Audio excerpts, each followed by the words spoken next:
So, yan guys, yung ating mini UTDR. So, hindi ko pala na kuhan siya, na unboxing. Hindi ko na videohan yung pag-unboxing. Nakalimutan ko. Ayan. Ayan, nabili po natin ito sa ating kaibigan. So, yan siya. So, pakita natin siya kung anong gamit nito. Yung UTDR. So, yan yung ating UTDR. So, power on natin.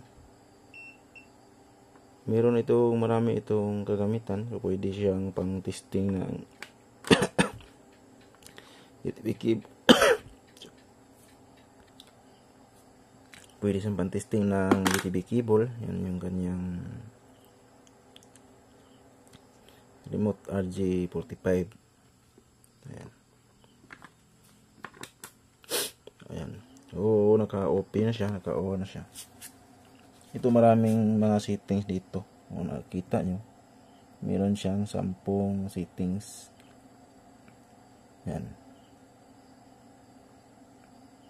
Yan. Yan siya.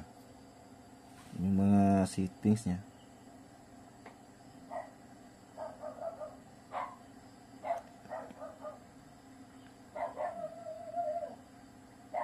Ayan siya. Dito meron dito. Ayan.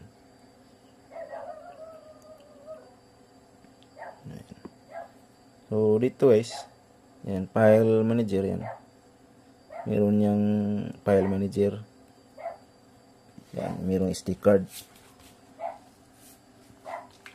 Ayan, so meron tayong record. Yan. May record. Ayan. Ayan siya. Ayan yung mga record niya. Ayan. So, pwede tayong mag-save ng mag-save ng record natin.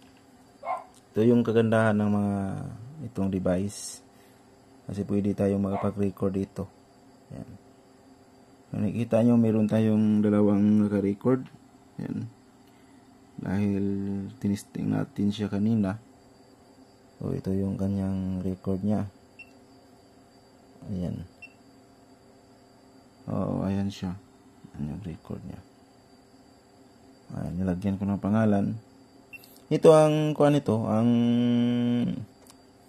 ano po dito guys, yung purpose nito ay para ito sa sa report. Pag mayroong mga report na yan, magagamit natin ito sa mga reporting. Halimbawa, nagtro-troubleshoot tayo. Trabahante lang naman tayo, tapos mayroong amo gustong kumuha ng kung totoong nagtro-troubleshoot ba tayo. Ayan. So yan, yun yung purpose nito. Yan. So ayan, yan siya. Yan yung kanyang record. Yan. So mapakita mo na nag-testing talaga. Nag-operate ka sa lugar na yan, nag-testing ka. Tapos yun yung problema niya, makikita dito sa UTDR. Yan. Ayan guys. Yan yung purpose natin. Marami pang guys, marami pang kuan dito. Ayan, atong tingnan natin. So yan yung kanyang record. Yan, pwede natin i-record po ito yung kanina. So siya. Yan yung putol na wire kanina. Yan. Ayan, yan yung mga niya, record niya. Ayan. So yan yung purpose ng file management. Ayan. Dito sa system, marami din ito settings yan, mga settings. Language, USB connection. Ayan. So, ibig sabihin USB connection, yung dito siya guys. Ito yung USB connection niya. Ayan. Yan yung USB connection niya at saka memory card. Yan. So, pag malulubat siya, yan, dito sa'yo mag-charge. Charger niya type C. Yan. Yan. Tapos dito, Dito meron din ito. Ayan. Yung pang laser niya, at saka pang reading, at saka yung pang OTDR. Ayan. Tatlo siya, tatlo. Ayan. Ayan siya. Ayan. So dito guys, wag nating kalimutan ito na ano pala ako, nakalimutan ko palang takpan dito. Yan. Meron siyang takip. Kasi pag nadumihan yung nadumihan yung nasa kuan nito, ay to, meron tong loss factor pag nadumihan yung dulo ng connector. Pero ang problema, meron naman tayong pang pang linis. Yan. Yan yung RJ45 niya, LAN 1 at saka LAN 2. Yan siya. Yan. Ito yung mga settings niya dito. Exit natin. Sa OPM yan. Yan yung OPM niya. Yan, hanggang 050 yung kanyang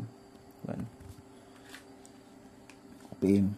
Negative 50 dBm yung kanyang OPM. At saka negative 26. Yan guys. So, pwede niyang ma-read yung positive 26 at saka negative 50. Hanggang negative 50 po yung kanyang pwedeng ma-reading. Yan. Yan. Dito sa optical loss, yan. Meron din kuan yan. Yan yung nakikita nyo. May mga kuan yan. Yan. Makikita natin dyan. Yan. So, nag-UPM tayo. Yan yung loss kanina. Yan. Masisave yung ating mga record dito. Yan. RJ45. Yan. So, dito natin makikita yung kanyang kung putol ba yung mga wire ng RJ45. Ayan. Yan. May kuan yan. May settings. Test. Yan. Test. Yan. Ayan. So, break. Yan yung nakalagay niya. Kasi wala tayong nilagay na RJ45. So, ipapakita ko sa inyo sa sunod paano siya ma-kuan. So, basic lang na ito sa mga marunong. O, wala na pong problema sa kanila yon. Wala na pong, hindi po para sa inyong video na ito. So, para lang ito sa mga baguhan lang na bago pa lang gumagamit ng OTDR. Ayan. At meron tayong in-phase fixture. Ayan. The function module is not authorized. So, okay lang natin. Ayan. Ayan siya. Ayan siya. Ito yung laser. Yan. Huwag nyong nakalagay yung looking directly or laser output may because damage to human eyes. So hindi natin pwedeng titingnan kasi dito. Yan yung kuha niya. Huwag nyong titingnan yung laser niya dahil baka mabulag yung mata natin. Huwag nyong tingnan directly. Yan. Huwag nyong silipin. Huwag nyo nang silipin. Kasi meron na yung laser. Yan, diba, pag open ko. Ayan, meron ng laser yan. So, yan. So, 1550 yung kanyang laser. Yan. So, pwede natin itong i-reading. Hindi ko lang ma-reading kasi wala akong cameraman yan. So, hindi pa ako naka-plaster. So, ipapakita ko sa inyo din. Yung kuha nito kung magkataon meron tayong oras. Ayan. Tapos ito BFL. Ayan yung BFL guys. So kayo na maglagay dito. O ang purpose ng BFL is yung yan, yun. Pang kuan siya. Ayan, nakikita nyo yung kamay ko yan. Ayan, ganun kalakas yung kanyang BFL. Ayan o. Ayan siya. O ibig sabihin yung pang laser. So pwede nating blink. Yan, naka-blink siya. Yan. Pwede natin siyang i-blink. Tapos, gusto natin, meron tayong settings dito. Yan. So, mahinaan natin yung kanyang blink. Yan. So, yan. Palakasan natin yung kanyang blink. Yan. Yan. So normal, ibig sabihin normal, so steady yung kanyang ilaw. Yan, tatlong ano pa yan, tatlong papilian po dito. Maraming ito yung kagandahan ng OTDR dati. Sa sa telecom pa ako guys nung nagtrabaho sa telecom. Hindi mini OTDR yung dala ko. OTDR talaga yung malaking OTDR. So pwede kaming mag-transfer ng files through Bluetooth. Through Bluetooth 'yun. So USB, Bluetooth, i-send namin sa busing namin na nagpapatunay na nagtatrabaho talaga kami. Pakita namin sa araw na yun yung trabaho namin, yun yung nagawa namin sa araw na yun. Ayan.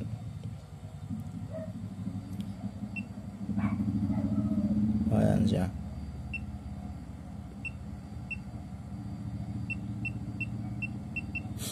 So yan yung purpose ng